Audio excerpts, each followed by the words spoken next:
This is episode 293 of the Beyond the Food Show. And today we're going to talk about rebellious eating, a behavior with food that is present in all stages of undieting our life.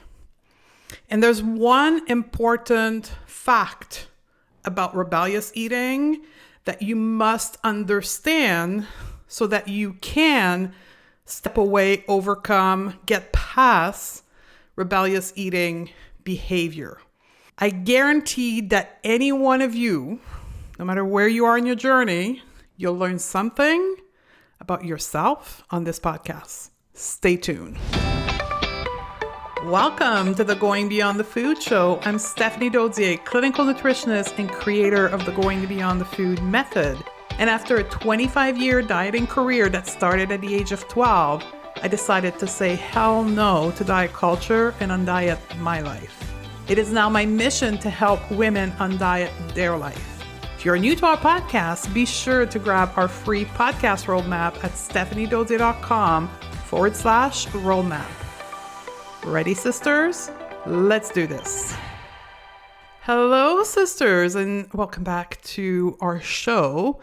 I'm putting out there a concept that I have created. I have been working on this for months now. It's called rebellious eating, and I keep refining it, but I think I'm at the space now where I can share it publicly on this podcast, and thousands and thousands of you will be listening to this podcast episode.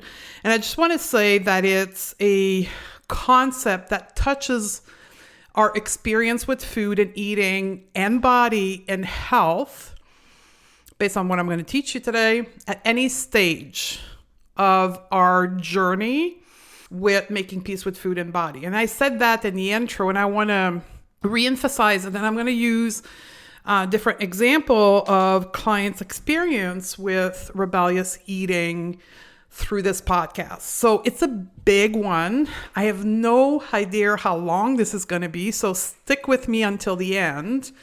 I'm going to be teaching you a lot of stuff today. But I want to start with the basics, right? Why did I call this concept that I'm about to teach you rebellious eating? And I chose the word rebellious because of its origin into the word rebellion, right? Rebellion is defined as a refusal of obedience or order, or a resistance to authority. So my definition at this point in time of rebellious eating is when food or eating is used in order to resist authority.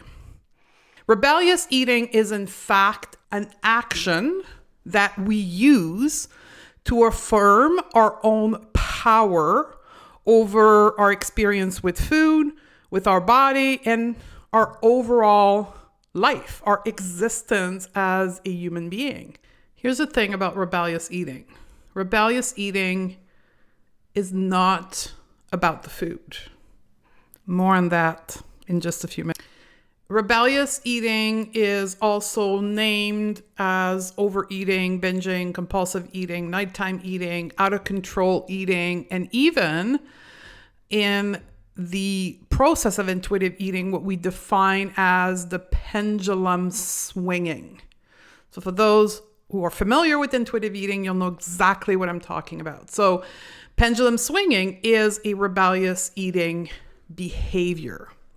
Rebellious eating is when we use food and therefore consequently are eating, even though we know we shouldn't, quote unquote. Now, the reason why we shouldn't be using food or what type of eating behavior will vary depending which stage of unlearning dieting culture and undieting your life you are at. So typically when I talk about rebellious eating right now, the students say, okay, I get it, right? I rebel using food. That makes sense. So all I have to do is to figure out what I'm rebelling against and it will fix it. Not that simple is my answer. And trust me, if it was, that simple, I'd be a millionaire by now. Literally, because I would have like the formula that makes this complex process of undieting our life easy. And I've been at this for 9 years now. And although I have a streamlined process of helping women undiet their life, which includes moving away from rebellious eating behavior, it's not easy. It's not simple. It goes deeper.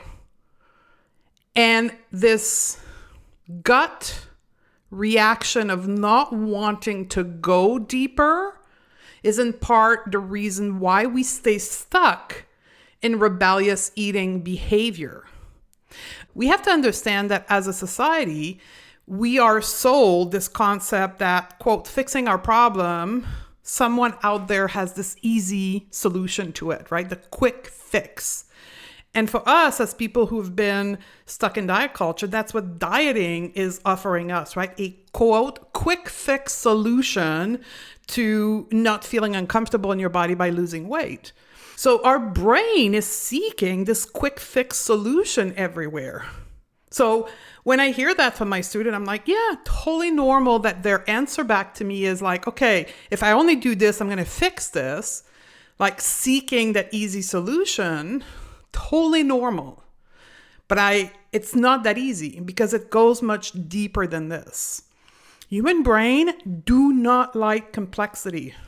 However, healing, peace, confidence, liberation is found in complexity. So let me illustrate rebellious eating into two different stories. The first story I'm going to share with you is from one of my old students. I say old, but she was young at the time. Her name is Anka. About 6 years ago, we worked together. Today, she's in a completely different place in her life. But at the time when I started with her, Anka was a young 20-year-old woman. She was a personal trainer. She was a health coach. And she had been in and out of diets almost all of her teen and young life. And she was coming to me to stop this craziness around food. So I'm going to quote her words here. Within a few weeks of starting any new eating plan, the same damn thing happens all the time. I find myself rebelling against the rule of the said eating plan. I basically just say, fuck it. And I go crazy with all the forbidden food. And of course, I end up feeling like crap.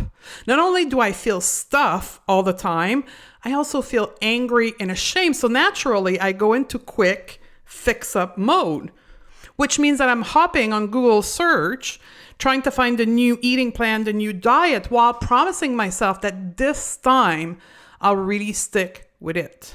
I can't take it anymore.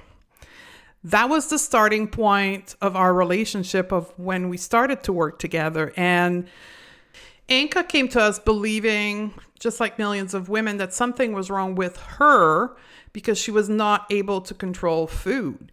She thought, just like millions of women, that finding more willpower and discipline will for sure find the success in this dieting restriction game.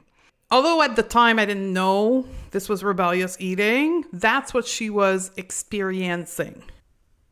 She was rebelling against her eating plan / her diet. So a quick update on Anka before I move on to the next story. 6 years later, Anka is a hypnotherapist and she works with women who are struggling with food. And she's married, she's moved country, and she even wrote a book. So now maybe you were where Anka was years or months ago and you encountered intuitive eating, you read the book, you understand the 10 principles of intuitive eating, you're releasing the rules, you stopped dieting and you started to allow all the food. That was Tyler. So let me talk about Tyler because I know half of you listening will recognize yourself in her story. Most of the time, the starting point of my struggle with food as an intuitive eater was in my own mind. I would have thoughts like, Tyler, you should really eat more vegetable. Why is it that you don't crave more veggies? Or this one, Tyler, it's been 2 months now that you can eat all the brownies you want, as much as you want, and you're still not stopping eating the brownies. The pendulum should have stopped by now. What's wrong with you? That story from Tyler is also rebellious eating. The difference is that there's no outside authority like a diet or a meal plan. The resistance that Tyler was expressing through a rebellious eating behavior was against herself. Rebellious eating is about fighting for our own autonomy and agency. As human, we're designed to be autonomous individual as adults, right? The first 20 or so years of our life experience is about developing the skill set that will create this independence, autonomy, and agency that we will live on for the rest of our life. I mean, that's what teen years are about, right? They're about, okay, now we spent 12, 13 years listening to all the experience of our parents and the education in school. And now we're going to develop our own personality and attempt to express our independence. And it's messy. But once we get through that and we become adult, we thrive on our own autonomy and agency. And even if you want to widen the lens at a more macro level and look at the human experience collectively through history, all our wars and our revolution are all about us claiming our power over our own life, right? It's about resisting the authority because we know and we believe that we can self-determine our future. What is true at a macro level, at the humanity level, is also true at the micro level of our own life.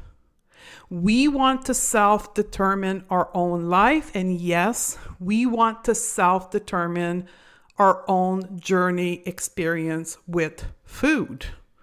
So let's talk about food. Adult humans have an innate need to determine what to eat, how much to eat, what we want to eat, right? When we're hungry, we want to make our own choices around food and decide when we had enough. And in fact, we have all the tools inside of us to be autonomous in face of food.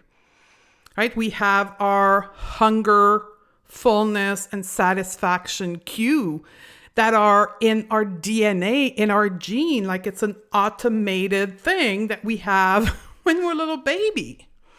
So when we restrict food, we are effectively denying our own autonomy around food.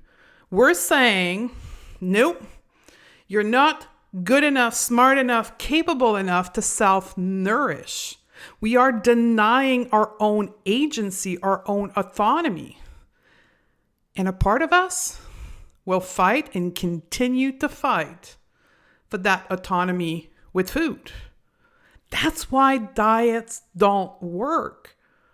I mean, I'm not going to bore you with all the stats around diet because I have many podcast episodes on that.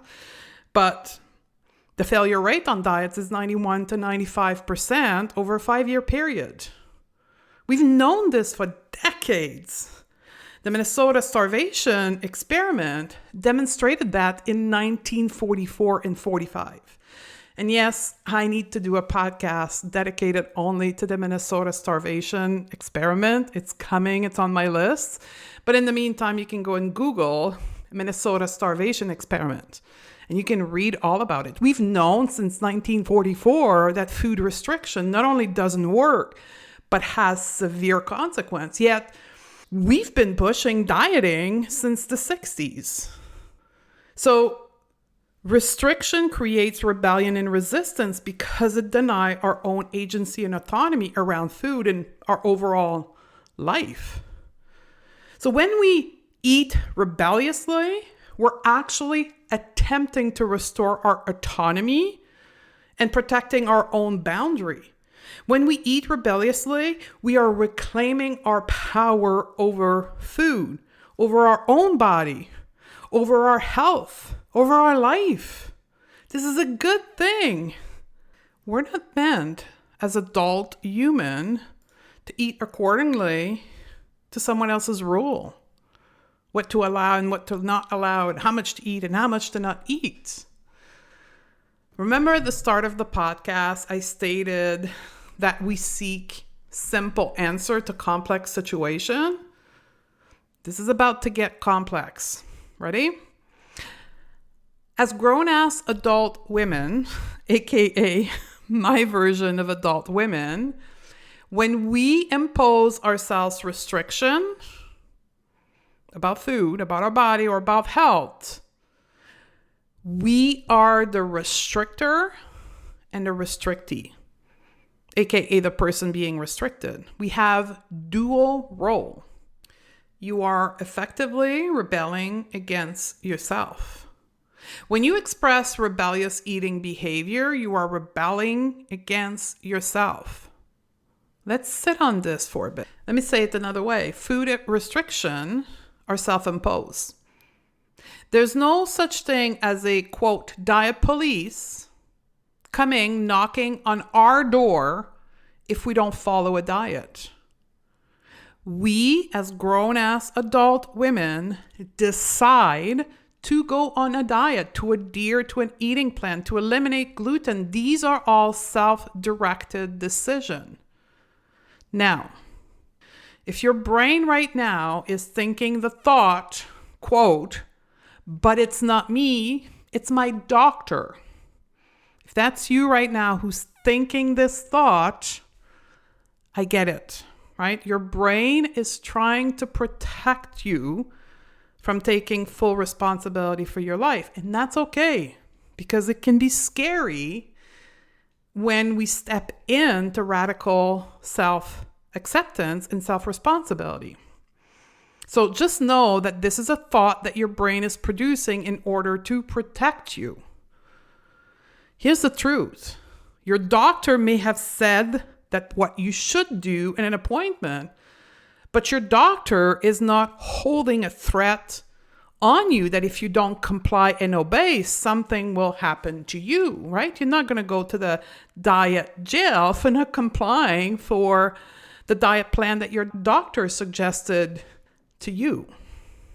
So the decision to go on an eating plan or whatever restriction you're putting around food is self-directed. Even in the recovery period from long-term dieting or going through the process of intuitive eating, right? The should thoughts that Tyler was having, you shouldn't be eating as much and you should be eating this, just. All these should thoughts are all self-directed. Now, when your brain present you with these thoughts, you should do this and I should comply with my doctor, we have learned these thoughts somewhere. Your brain is a big copy and paste machine. It hears words from someone. It takes those words, copy and paste it in the depth of your mind. And when it can use it, it brings it back forward, right? And it copies and pastes it as a thought in your brain. That's how Tyler had the thought, I should be eating more vegetable, because somewhere along the way of her life, somebody told her you should eat more vegetables, or vegetables are good for your health. And the same thing with Anka. As we did the work with her, she wanted to lose weight because she was told that a BMI that was too high was dangerous for her health, and that women who have a bigger body are deemed ugly and lazy. And at that point in her life, she was looking for a partner. She's now happily married, but she was looking for a partner. And the thought, you'll never find a partner if you're in a larger body, was being repeated in her brain, driving her to diet. All of these thoughts that make you believe that you have to restrict food, body, or health are learned thoughts. They're learned from your past experience, your schooling, the marketing on the media, overall narrative from society. And all of these thoughts are coming from a common belief system that all Western societies share at this point in time, in 2021, and that system of belief is called diet culture. Diet culture is the system of belief that worships thinness and equates it to health and moral virtue and self-worth and happiness and all the things. Now, here's the truth. We can choose to believe in what diet culture teaches us.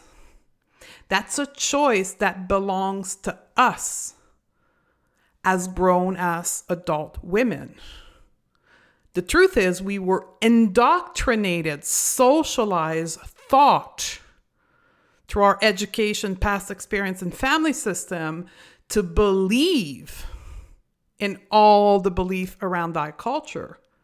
But this is where it shifts when we become an adult. We don't have to continue to believe in the same thing that our family believed in. We have a choice. We can choose differently. We then can unlearn diet culture beliefs and create new ones. I teach a class called the Rebellious Eating Solution.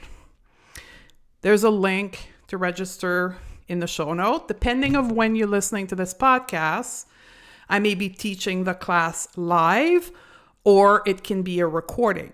So if you're listening to this podcast in a timely manner, we're going to run this class. I'm going to teach it live and work with you on this class on October the 6th, 2021. If you're after October 6th, 2021, still go into the show note link and then you'll be able to fill up a quick form and I'll send you the recording of me doing this class with all the women who were live with me on October 6th. But anyway, in this masterclass, I share a quote. And the quote goes as follows. The thing worse than a rebellion is the thing that caused the rebellion.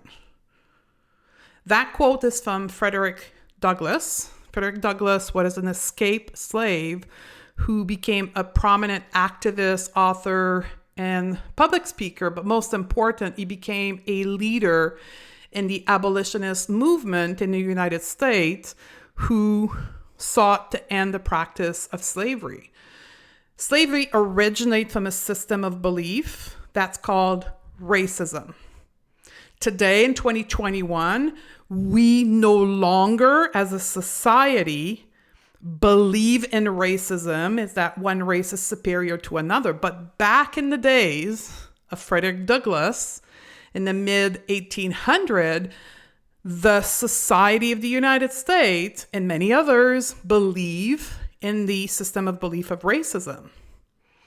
That's what Frederick Douglass and all the people who partook in abolition worked on dismantling the system of belief of racism. That same truth applies to us as women right now in 2021 with diet culture.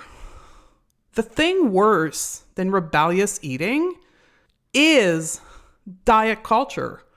The system of belief that creates the rebellion against eating. The system of belief that creates the thoughts that leads to the rebellious eating behavior. So making it, quote, simple and taking action only on the action of eating, the actual rebellious behavior will get us nowhere. That's why rebellious eating is actually present at every stage of unlearning diet culture or undieting your life, is because most people don't work at the level of the belief system and continue to be the restrictor. Remember that dual role in your mind? They continue to impose themselves restriction like Tyler was, even through intuitive eating, right? In fact, when Tyler was saying to herself, you should be eating more vegetable, what she was seeking is her value or worth in eating, quote, accordingly to what's virtuous, to what wellness culture, the sister of diet culture, is telling us we should be eating.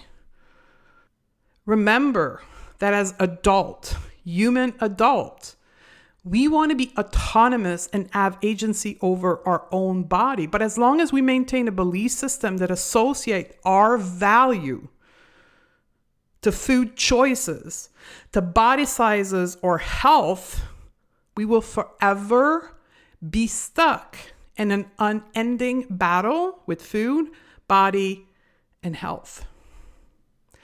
The way out of rebellious eating is first thing, accept that you, as a grown-ass woman, no matter what size you have, no matter what health status you have, no matter what food choices you make, you are born worthy, just like any other human. You cannot hustle for something you already own. Let that sink in. There's a million of us out there hustling for our self-worth through our body, food choices, and health status when we are already worthy. We're chasing something we already have. That's why the chasing never ends. It's already within us. And then 2, to get our way out of rebellious eating behavior, we need to unlearn diet culture belief system and create a new belief system that fits with where we want our life to be. We need to create a new belief system. You are allowed, you have to authorize yourself to create this new belief system. How do we do that? That's what we call thought work, self-coaching, mindset work in my world, because it's all in our head. Here's the thing. We, for most of us, have lived our life up to now thinking that it wasn't a choice what we believed in or didn't believe in. But it is. You have the choice to select your belief system. Mind blowing. Like, if you can sit with that and accept this, poof, diet culture is dismantled right there. The opposite to restriction is choice. You know, this old sentence we've all heard, I should versus I choose. Allowance creates a space for choice. And when we choose, we are effectively affirming our empowerment. Ownership of our own choices assume our own agency. Allowing yourself to make a choice dismantles rebellion. That's what we do inside of Undiet Your Life. We do the work to assess your value system, your belief system. We teach you the tool to do that. And then you decide what you're going to believe into moving forward. You dismantle your whole belief system. You undiet your life. You unlearn diet culture. And then you relearn to live your life in the way that is the most fitting to you. We don't tell you what you have to believe into. We tell you how to dismantle your current belief system that creates that rebellion. And then we teach you a process to recover your natural relationship to food, which is intuitive eating, and then your relationship to your body, which is body neutrality. As a collective, as a group, we individually create our new belief system around food, body, and health that works for us. So I did say it was going to get complex. I hope you're still with me here. And if you are, and you're like, okay, I finally get it. If you're ready to join us, then by all means, join us inside Undiet Your Life course. Or maybe your brain is like freaking out a little bit, not quite sure, and know that that is normal, right? This is a lot of information and a lot of new ways of thinking about your own beliefs. So remember that your brain is offering you resistance to taking action on the teaching of this podcast episode to keep you safe. Your brain right now is a little bit freaked out by what I taught you. And it's like, hell no, we're not ready for this. And that's okay. That's why we have masterclasses. So join us on the masterclass, and then we're going to get you started. I'm going to take it a few steps further and do some exercises with you so you can start believing in your own potential to do this work. Remember one thing. It's not supposed to be easy to stop dieting, to unlearn diet culture, to undiet your life. But living from a space of choice around food, body, and health is where happiness lies.